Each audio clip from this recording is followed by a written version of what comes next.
All right. Hello there, everyone. My name is Dr. Carey Yazeed, and we are back for my Thursday night LinkedIn Live. Last week, I started a series that talks about the uncomfortable hair truths of Black women. And so last week, we talked about hair discrimination and basically hair discrimination in the workplace. Tonight, we're going to be talking about hair shaming and how that impacts the self-worth of Black women, and especially professional Black women. So I have some of the co-authors from the upcoming anthology, Can't Tell Me Nothing, The Uncomfortable Hair Truths of Black Women. And so they're going to talk about, what has it been like for them when it comes to hair shaming. And, I think as an African American woman, at some point in all of our lives, we've been made to feel bad about our hair choices. So tonight, we are going to have a discussion. So I am going to do a round table and let each of the ladies introduce themselves and tell you a little bit about who they are. And then we're going to jump into tonight's questions. So we're going to start with Marlo Green. So Marlo, let everybody know who you are and what it is that you do. Hi, good evening, everyone. My name is Marlo Green. I've been a HR professional in various industries for the past 20 years. I have focused on my hair journey from the perspective of what it's been like for me, just my hair journey in general throughout corporate America and my experiences with corporate America, and just accepting and embracing my naturally curly hair, still being a professional and still making sure that people respect me as a professional and not because of my hairstyle. All right. And next we have Mary E. May, Butterfly Love. Mary, tell everybody who you are and what it is that you do.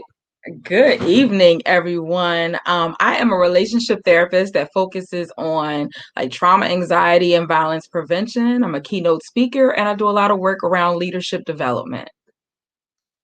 All right. Thank you, Mary. And next Absolutely. we have Cynthia Gilmore, who's going by the name of Sin tonight. So, Sin, tell everybody who you are and what it is that you do. Hi, everybody. My name is Cynthia Gilmore. I'm owner of Sell for Delight. I sell CDB, CBD products. I'm sorry, I'm saying it backwards. And I make my own bath bomb. I'm an Atlanta native, and I'm a single mother of four. Thank you so much, Dr. Carey, for this anthology and including me in it. I am very excited about this book. Thank you, Sin. And y'all have got to try out. She's got a sugar scrub. Y'all, it'll make you slap your mama, okay? Just you gotta try it. But I digress. And last but not least, we have the glamorous Miss Carissa Harris. Carissa, tell everybody who you are and what it is that you do. Well, hello, everyone. My name is Carissa. I am a licensed clinical social worker. I am a New Orleans native. I currently reside in the Houston area where I provide online therapy to Louisiana and Texas residents. Single mom to one and happy to be a part of this project.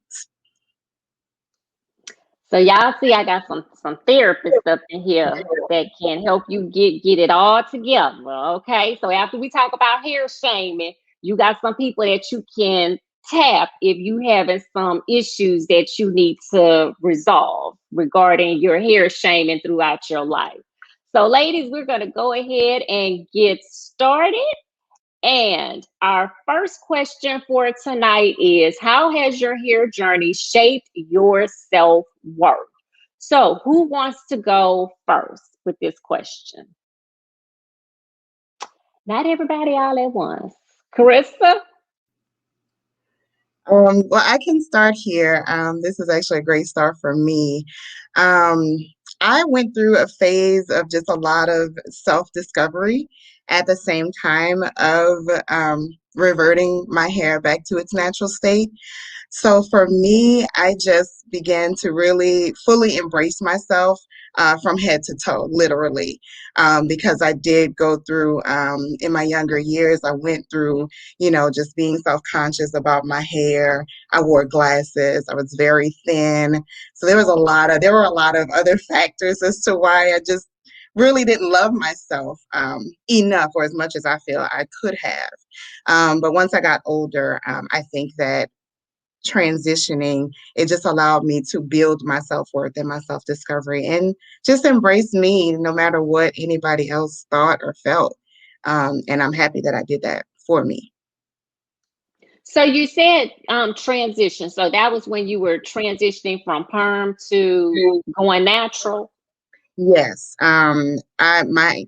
Let me see. My hair fell out after I had my son at the age of 29.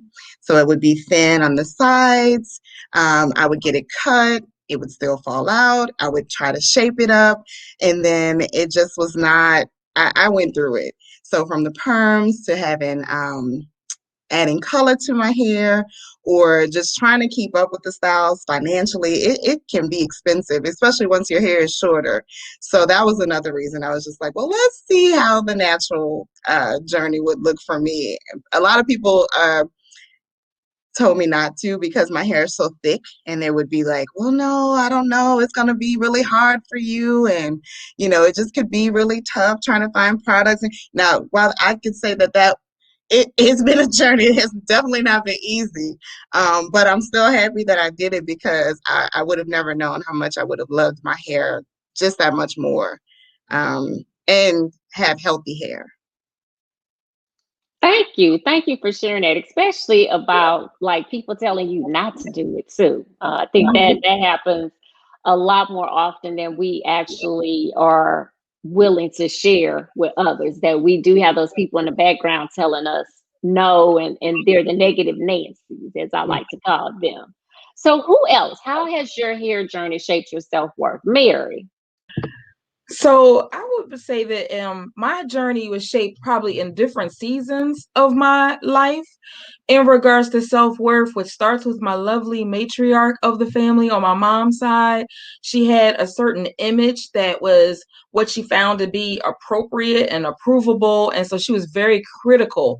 So then that raised me up to be very critical around what my image looked like and what my hair, more my hair than my total image.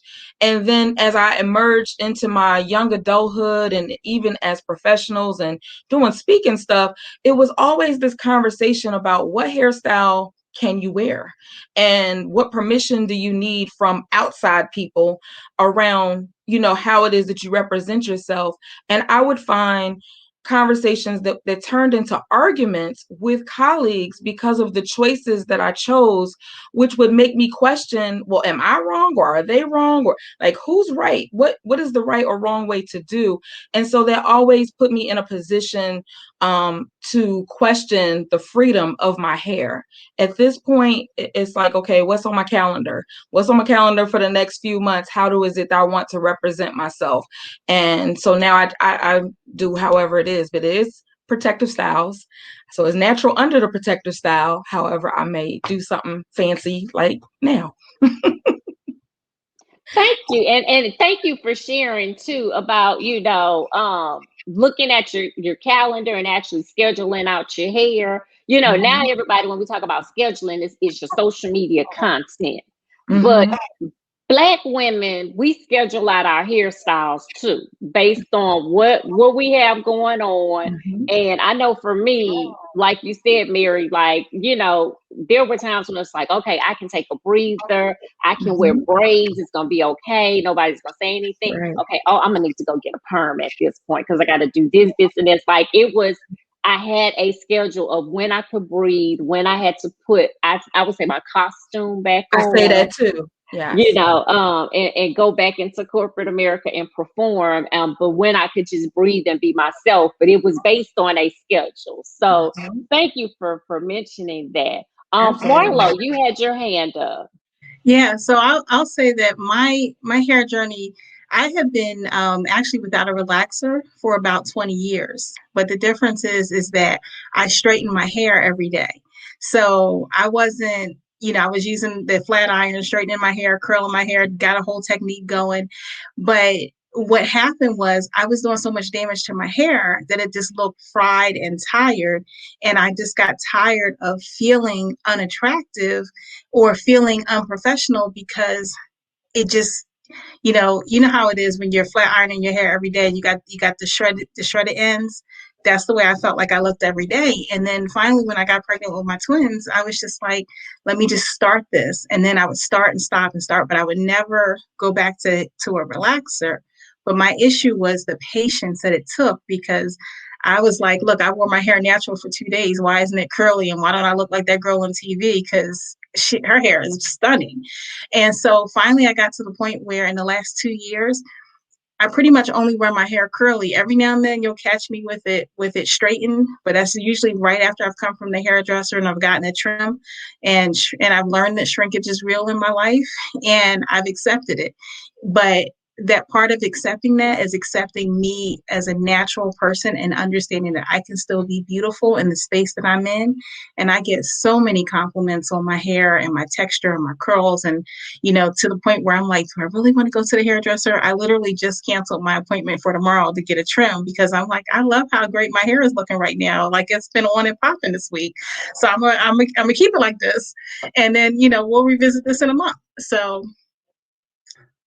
that's how it's affected my self-worth.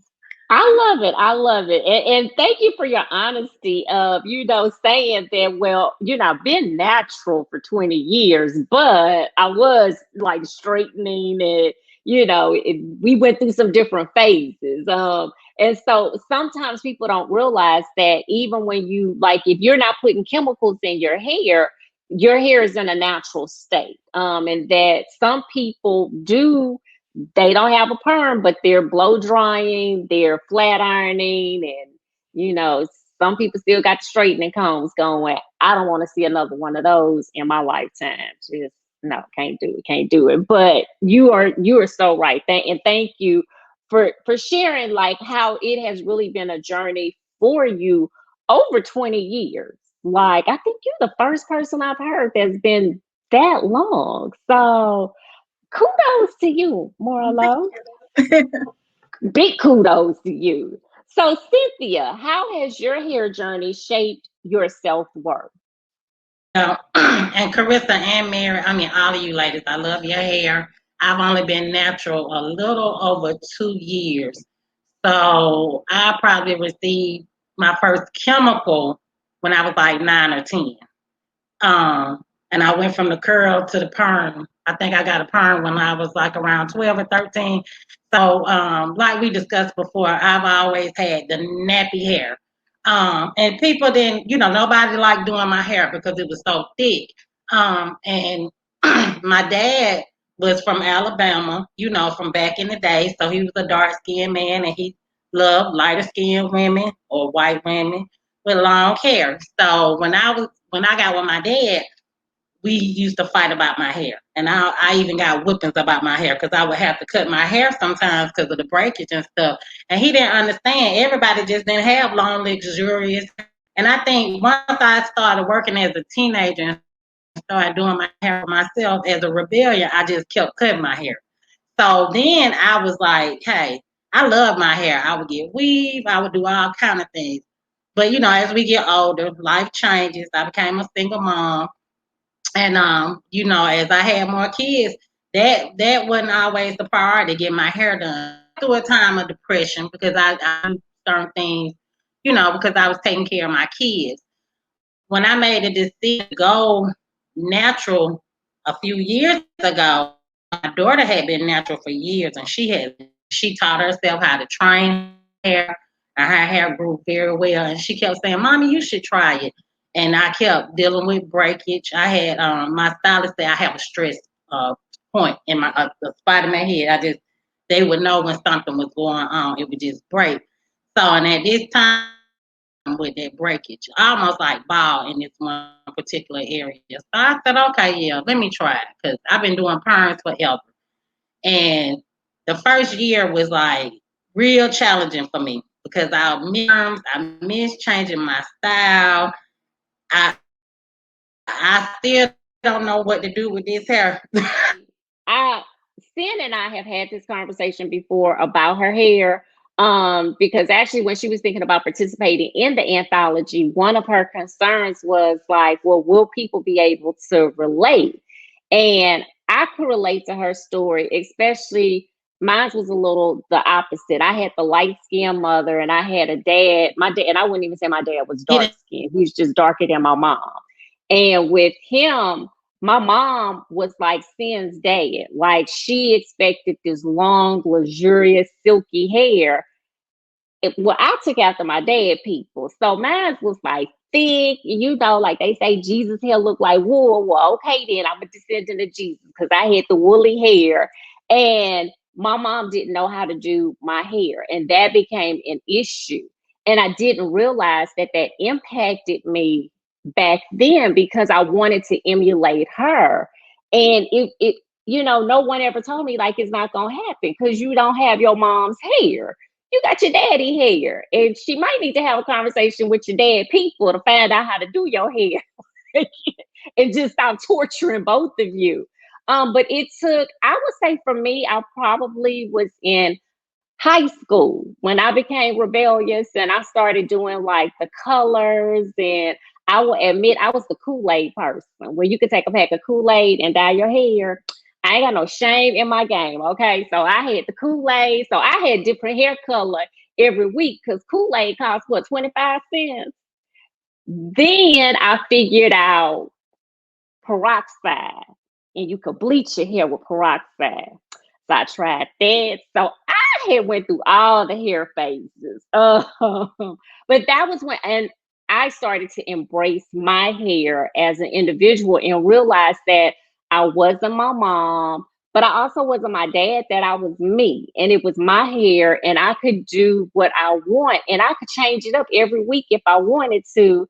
And kind of like Cynthia said, when you got your own money and you're a teenager and you paying for it, it kind of eliminates your parents having a whole lot of say so on how your head is looking at that point. So I would get the little noses turned up, family events and just be like, oh, you going through a phase? And I just be like, no, I'm fine. How y'all doing? Like, then I introduced my little cousins to the Kool-Aid. Y'all, it costs 25 cents. And just get somebody to pour it over your head. Your hair is going to change colors for like a week.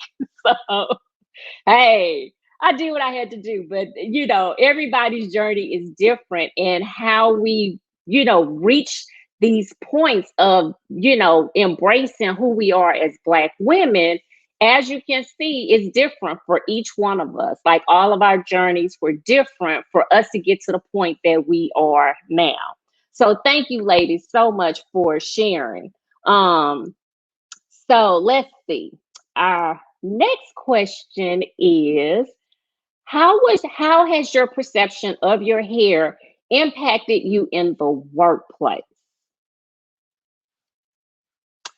Who wants to go first on this one?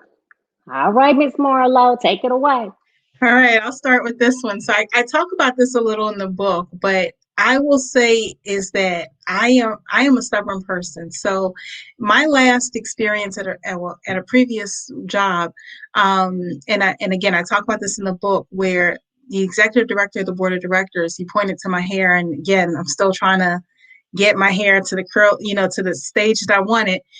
And he was just like, you've got great experience. You could be on the public speaking circuit, but you gotta fix this. And he does this to his own hair, and he points to my hair. And at that point, it was one of those, I don't want to say FU moments, but it was that moment where I didn't say it to him, but I thought to myself, you don't know me. You don't know my struggle. You don't know my journey. You don't know what else I can bring to the table. My hair doesn't have to define me. So in that moment, India Irie was singing in my head that I'm not my hair. And I am somebody else who has a journey, who has a story, and I can share it with whoever I want to. And it doesn't have to look like a white woman in America. It doesn't have to look, I talk about Claire Huxtable in the book. I don't have to look like that. I can look like me, and I can be me, and I can be all of me. And because of that, when I started interviewing with curly hair. I had never done that in my life. And now in the company, in the space that I'm in, the person who hired me, she had this amazing hair that was braided and shaved on one side. And it kind of made me think and behave and act in a more confident space. So from a workplace perspective, my hair doesn't define my years of experience or what I bring to the table. My hair is just another part of me. I love it. I really love that part. I like the part where you got the boss that's got this side that shade with the braids. Like I could rock with her. Like 'cause I ain't never had no boss that came to work that looked like that. I think I would have walked in the interview like, yes, girlfriend, when I start. Like Yeah, I was I'm I was on. amazed. I was amazed, and it changed my perception of how Black women can look in the workplace and still be valued and appreciated and respected. So I love it. I love it. Well, thank you so much for sharing. And I representate, as they say, representation matters. And I think it still matters no matter how old we get, that when we go into a job setting and we see someone who truly looks like us, that really helps you as you transition into that environment and into the because it tells you a lot about the culture of that workplace as well. So thank you. So who else? How has your perception of your hair impacted you in the workplace? Mary, Carissa. Okay, Carissa. Um, I can just kind of piggyback off of Marlo experience. When so growing up in New Orleans, it was never really a major factor because there's so many different cultures that are represented. My mom braided hair, so I always kept like a protective style, so to speak, and not really fully embrace, transitioning.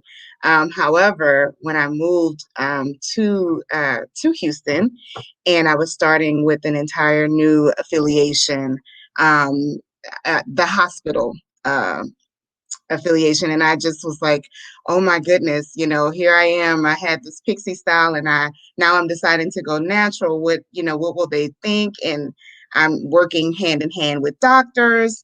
How are they going to perceive it? But these were thoughts and feelings I internalized. I'd never been here. I hadn't even come to the interview yet, because there were so many issues with getting online and doing the virtual interviews. So technically I got hired over the phone.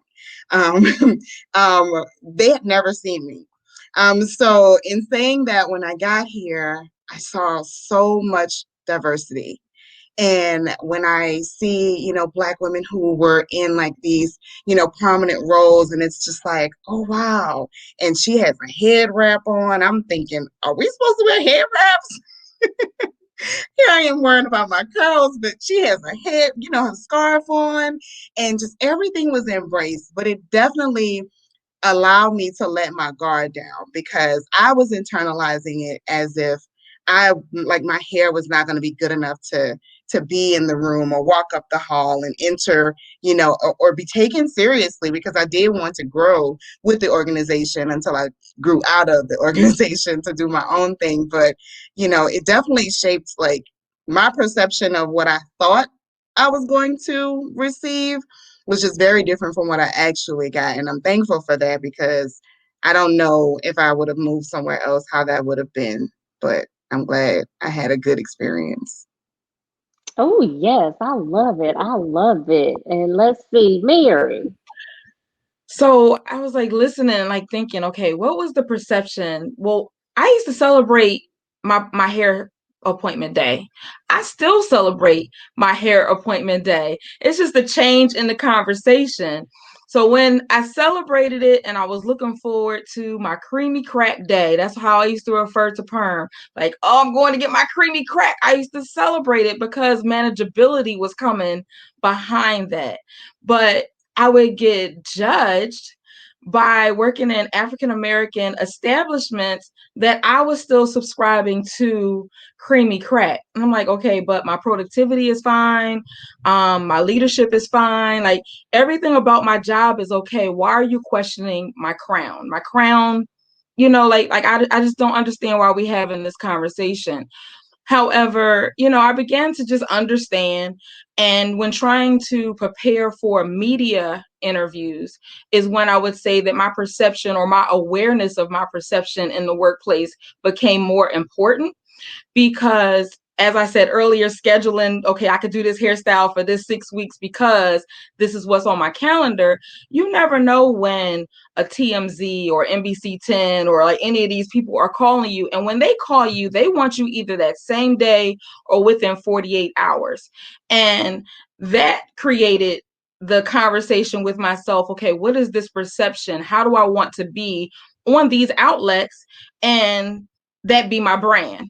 And when that became the conversation that I had, then that was when I also had to say, okay, I'm putting too much heat on my hair.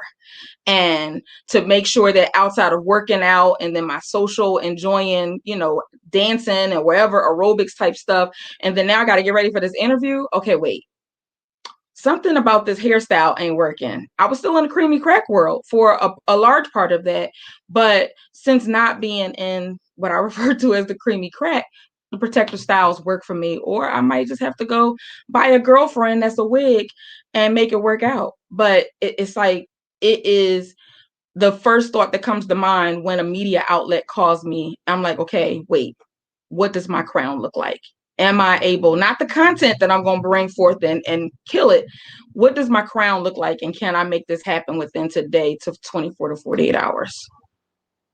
And good point that you made too, Mary. And I don't think a lot of people realize this is that when it comes to natural hair and media, such as journalism, that has just become accepted like in the last year.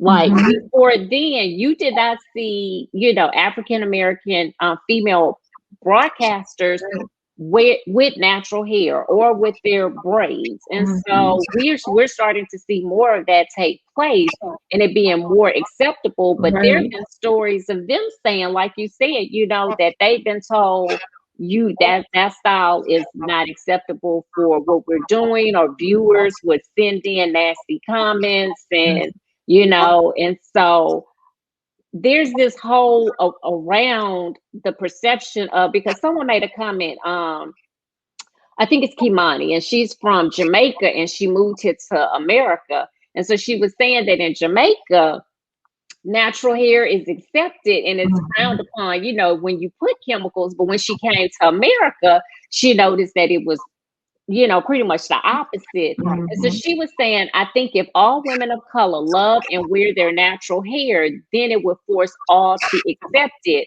But they can't if we don't first love our hair. And so I just want to comment that sometimes it's not that women don't love their hair. Like I think even women who get perms.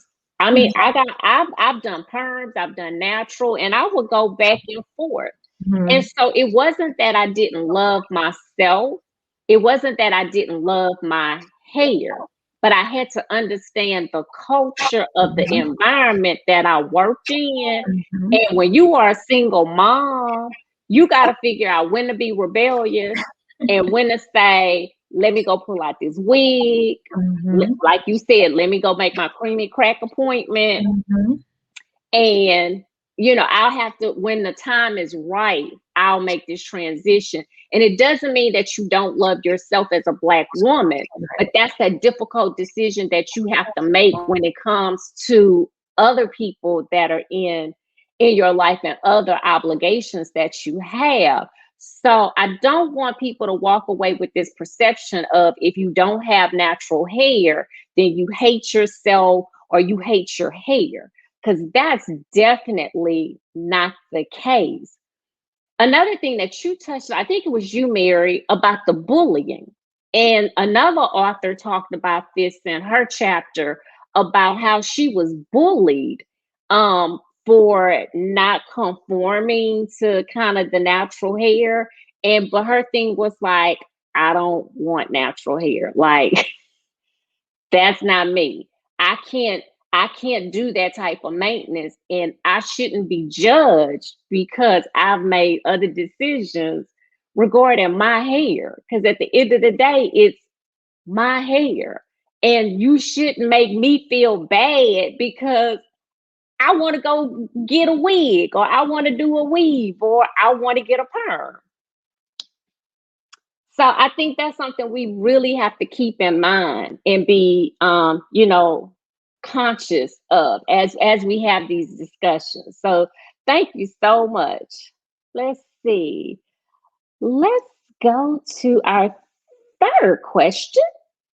How did you begin to heal after being shamed about your hair by family members? So has anyone, Cynthia was one person who had, Cynthia kind of talked about hers with the whole shaming by her dad. Have any of you ladies experienced shaming by family members? Mary, what was your experience like? My experience was like I always go back to my grandmother, and I love her for the legacy that lives on through me from her. But the shaming part, she honored Eurocentric like culture. Like that was elevation, and that we had arrived to a certain degree. And so anything that didn't mirror whatever this belief was that she had in her thought process, she would speak very, very negatively towards anyone who represented that. And like it was just derogatory, the names and things in which she called the females in the family. And it was clear, like, as an adult, I understand she really did not like females. Although she had only one son and 5 daughters, her relationship and how she viewed raising and pouring into the female children or young adults, it wasn't honoring. And so like undoing that like took a lot of work to identify and recognize that I am a beautiful being. I was fearfully and wonderfully made by the Creator. And like I stand in my voice and I stand in my space of excellence, but it doesn't take away the fact that if there are times that maybe my energy source is at a low vibration, that her energy doesn't come forth, and me questioning the choices that I have.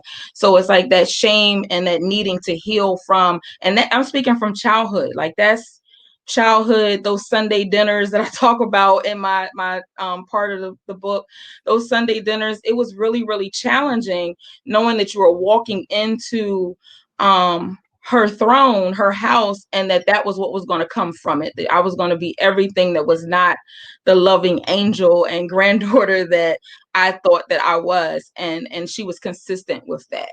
And I would say that she was the main person that created the need to heal from the words in which she shared. So, Marlo, you had your hand up. Yeah, so what I'll say is it's not, I wouldn't call it a healing, but my paternal grandmother raised me, and the running joke in amongst my cousins was that she was white because we didn't know better. She was very fair skinned, had at a time, you look at the old pictures, had hair down to her waist, beautiful hair, never had to worry about her hair.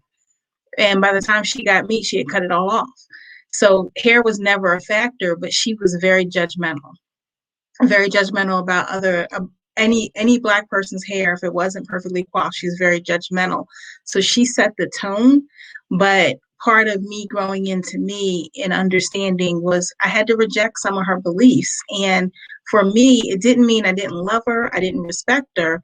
It meant that I had to kind of take out what wasn't applicable to me and be okay with that, and be okay in my own space, and understand that she saw my hair today. She might be turning over in her grave, but at least this way, I know no matter what, I'm just as stubborn as Anna Ricketts, and I'm owning my own hair and my own journey. And so I think she'd be proud of that. But if she didn't accept it now, that would be okay.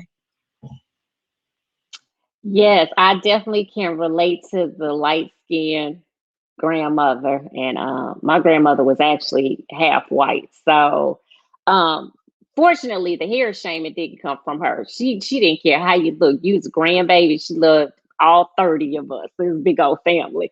Um, I think my hair shaming experience came from my mom. It came from my mom again because my mom had manageable natural hair. She did not require a perm. She didn't have to pull out a straightening comb if she didn't want to. I, on the other hand, was different. And I was a head of hair that she was not used to. And she would make it known that, you got your daddy hair. Okay, I mean, that is your husband. I didn't say that out loud, but I didn't see what was wrong with. I love my daddy, so me having his hair, I'm thinking you just don't know what to do with it. That's what I would say as a kid, but again, did not say that out loud. And she just did not, and she refused to ask anyone. And so she would take her frustrations out on my head. There is a video, and I don't know if it's still circulating, and it's this poor little girl, and it's wash day, and the baby, she's not even 5 years old. And her mom does not know how to detangle her natural hair. And I had a flashback because I was like, oh, baby girl, I know exactly how you feel. Like your head hurt right now. You're going to have a massive headache when it's finished because your mama just don't know what she's doing. And, back then we didn't have video cameras, which everybody, we didn't even have cell phones. Okay. So mine wasn't recorded, nor do I think my mom would have even put something like that out there for other people to see her hair struggle with her daughter. But this mom, I mean, they thought it was funny. And I was saying to myself, like, do you not realize that hurts? Like, that child is screaming because that truly hurts, that you don't know how to detangle her hair, and that her hair is of a texture that you are not familiar with, nor have you taken the time to educate yourself on. And I think hair shaming sometimes forms around that, is that we have people who in our families who don't understand, nor do they take the time to educate themselves. And that becomes something that we as individuals have to overcome on our own. And so, like I said, over the years, I have learned how to embrace my natural hair, my hair in general, realizing that my hair texture is very thick, C, whatever y'all call it, C4, 5, what, one of them numbers. I'm a C, okay? I'm in the C's, all right? And even if I go to a hairstylist, I found myself having to educate them about my hair. Like, no, my hair is not nappy, and I don't know who has nappy hair. So we're not going to even use that word on my head. You're not going to put no super in my head, because the super going to have all my hair on the floor. It is thick, but it is soft. And they're like, oh no, you got to put a super in. Okay, well, I need to go to somebody else, because I know how the super is going to turn out. I'm going to walk out of here bald headed. Because it's happened before. I've had a hairstylist, didn't tell me, slapped the perm in, and it was a super. All my hair came out in a shampoo bowl. And that was my first perm experience. And so, again, I got the mom who has hair issues. So she thinking perm, she finally going to have a long, silky hair. Child, I came out of there with a Halle Berry haircut, and my mom was like freaking out. And I said it last week, my mama was crazy. So everybody got cussed out at the hair salon, okay? Because that wouldn't, and she was like, and I ain't paying for that. I paid for long, silky hair. And she got an old woman haircut. So then I had to deal with that. She thought it was the old lady haircut. Kids at school thought I looked mature. So there's that. But, but learning how to overcome the opinions of family members, and these are people that are supposed to love you. I think that's one of the hardest hair struggles that some of us have to really endure and overcome. All right, let me see what some of these comments are before we move on. So Jacqueline Cook made a good comment in regards to the Crown Act, and that everyone needs to become familiar with this piece of legislation, that all states have not enacted it. when I went online to look it up a couple of weeks ago, I don't think that some people are aware that it still has not gone through the Senate. It has went through the House of Representatives. The Crown Act is still waiting to be passed by the Senate. So it's out there, and you've had some states who've taken it upon themselves to implement it, but all states have not, and that is an issue. We talked about this last week, but keep in mind that if you're feeling some hostility about your hair in the workplace, that that's a form of discrimination, and that you can take a course of action, and you need to find out what's the best course of action for you to take. Um, and let's see what other comments we have. And someone said, yes, that we all have a right to wear our hair how we want to, no judgments at all. So, pretty good comment. So, thank you guys. Thank you so much. So, let's tackle our last question of the night. How can one become more confident with their hair? So, who wants to take this one first? Let's talk about some confidence. Okay, so I see Carissa was about to hit the button. I think that how someone can become more confident is just really embracing who they are in their own skin, like in their own skin, in their own crown. We can't always conform to what I'm about to do a Dr. Carey. Let me correct myself. We can't always conform to what society is demanding from us. And if we're in a situation where people are putting their own ideas into like what's supposed to be a part of our fabric, then we might need to have a real personal conversation and see why is it that we feel like we need to be in that space. And that's very courageous. That's very risk taking, depending on what that connection really means to you. But you create your confidence, and the battle really is between you and what you see in the mirror.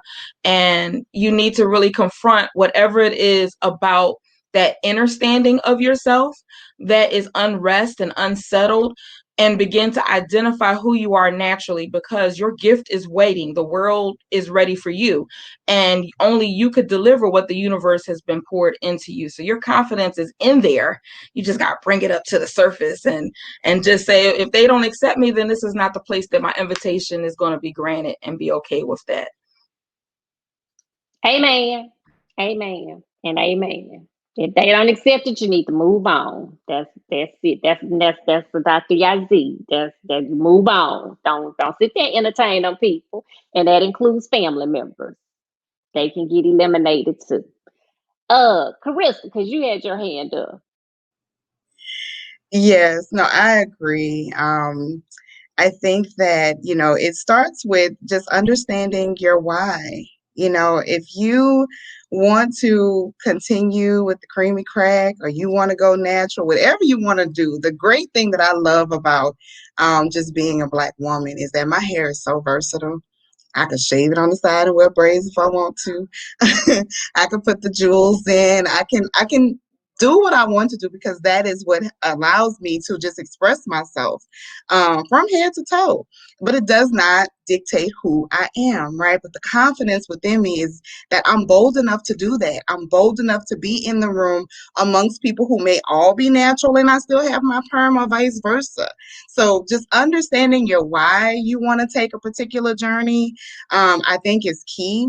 And then just continue building on that, getting rid of all of the naysayers and all of the, the negativity. Just build on yourself. And that's the best way to go. Don't conform to what everybody else is doing. Do you, and do it beautifully. Yes, ma'am. Yes, right. Mary, she get the snaps. We poetry night. I totally agree. Because again, it's about being authentic, and people always talk about authenticity, but when you conform into everybody else, you're not being authentic. You, in fact, are a follower. And so do what makes you happy, do what makes you comfortable. And I always say, do what makes you smile from the inside out, because that smile starts inside. So let's see. Marlo, take us home. So I would say the best way for me to become confident about my hair, and I would hope anybody else would take this advice, is to not compare. You talked about the fact that you were, I think you said, a 4C. I'm a 4B. I have a daughter who is probably a 3B, and she's got the most beautiful hair in the world. And she went natural and started wearing her hair curly way before I did. And I used to always say, why doesn't my hair look as good as hers? Her hair is thick, but it's curly. It's just gorgeous. And I had to stop comparing because I'm never going to have her hair. She's never going to have my hair, but I had to love my hair. And again, it was about the space that I'm in, the hair that God gave me, and loving it however it came. So there are some days when I tell my hair, look, I still love you no matter how you want to act. If you don't want to lay down, you want to stick up, whatever you want to do. But I no longer compare my hair to anybody else's, because my hair is beautiful, just as beautiful as Mary's hair is as beautiful as mine, and vice versa. Same thing for Carissa, same thing for you, Dr. Carey. We're each beautiful, and we each have our own crown. So just don't compare. I agree. I agree. And thank you, ladies, so much for sharing that. And I just say amen, amen, and amen. Do you, in a nutshell. And girl, I only found out I was a 4C. I was like, wait, your hair got a number? Like, I was like, it's thick. That's all I knew. It came, I watched YouTube, went down the YouTube rabbit hole, and I said, oh, okay. I don't know about all that and porosity. And I was like, look, we'll work on my hair. We'll make my hair look good. We'll make it feel good. I ain't got time to sit here and try and figure out all this other stuff. You know, don't go down that rabbit hole because you get sucked in. So I I think I'm a C4 or 4C, whatever y'all call it. My thing is it's thick, and I had to learn how to manage it and use products that help me to be in control versus my hair doing its own thing. And and it takes a while, but in me figuring that out, it helped me to become more confident, because it wasn't a hairstylist doing it for me. It was me becoming one with my hair and with who I am as a Black woman. So my thing is to help with your confidence. Don't go down the YouTube rabbit hole. Like, you walk away feeling some kind of way about your hair after you watch out. Then you start comparing. I was just like, my hair didn't do what her hair did. And she said that product worked. And I'm mad because I done spent about $30 on all these products, and my hair don't look like her hair. And then I had to figure out, hold on, sister. Go find some stuff that works for your hair and stop listening to these numbers and these people and do what works for you. And that was when I really, as I got older, my confidence with my hair began to really take over, because I've been natural now going on 2 years. So, and this is not the longest, the second longest time. The first time was when I had locks, and I had locks for about 3 years. So yeah, but and each time it's different. You building your confidence in a different way each time you go natural. I can say that.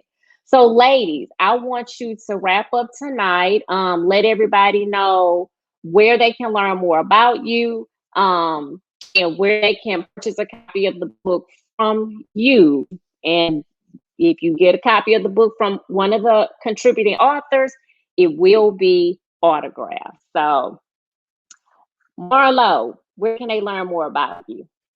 Everybody can go to www.greenoceanhr.com. And if you send a message in the contact, I will make sure I get you an invoice, and you'll get invoice for your copy of the book signed by me. And I'm going to do a live virtual signing, so feel free to join. All right. Let's see. Carissa. Hi, so you can read more about me in my bio and purchase a book from that same site at nextphasecounseling, all written out, .com/store. It'll have a little snippet of my bio, and then there is an option to purchase the book. It will take you to a different site. You can also follow at Next Phase Counseling on Facebook and Instagram to hear more about book signings and things of that nature. And you will get a signed copy if you do order. Pre-orders are going on right now, so be sure to get your copy early. Yeah. Yes, they are. Yes, they are. And last but not least, Mary. So good evening. You can find me at butterflylove.llc.com/author on my website. And on the website, you will also find out information about where to purchase the book for your personal signed copy, as well as I am hosting a virtual signing as well. And you can stay tuned to learn about that, or to follow me on Instagram at Relationship Flow. So I want to thank you ladies for taking time out of your busy schedule tonight to come in and have this conversation with all of my followers on LinkedIn, because again, I think it is a conversation that we need to start having in the Black community, that we don't have enough of these conversations, or we glaze over this. We talk about the whole natural hair movement, but we don't talk about how hair in general, natural, perm, whatever, how it impacts the woman who is wearing it. And what is her journey, and how has she endured through all of this? Has she been discriminated against? Has her family shamed her because of her hair texture? Not even her hair choices, her hair texture, which none of us have control of our hair texture when we born. I mean, that's the conversation with God, in the genes of your parents. But is so much deeper than us talking about the movement and us talking about the Crown Act. There's some other issues that I think we address some of those tonight, that we shoo about it, and we know it takes place and we've experienced it, but for some reason it's still taboo to talk about how it makes us feel. And so I want to thank you ladies for kind of putting it out there tonight.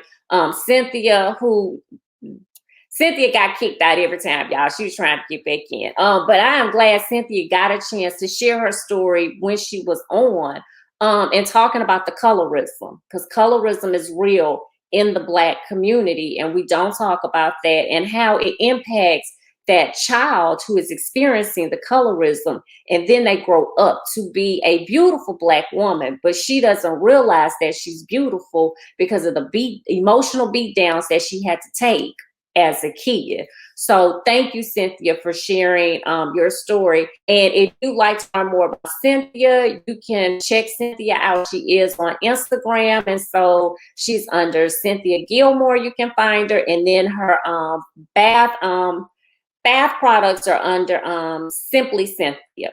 So thank you again, everyone, for joining us tonight. Next Thursday will be our last part of the series, and we're going to be talking about your hair and your health, and how your health can impact your hair. Y'all gonna learn some stuff next week. Y'all gonna learn some stuff the last 2 weeks, but you're gonna learn some more stuff next week. So same time, same place. Make sure you join us, and don't forget to follow Marlo, follow Carissa, and follow Mary, and follow Cynthia. They're all on LinkedIn. Connect with them and learn more about their hair journey. So thank you all for again joining us tonight. We really appreciate it.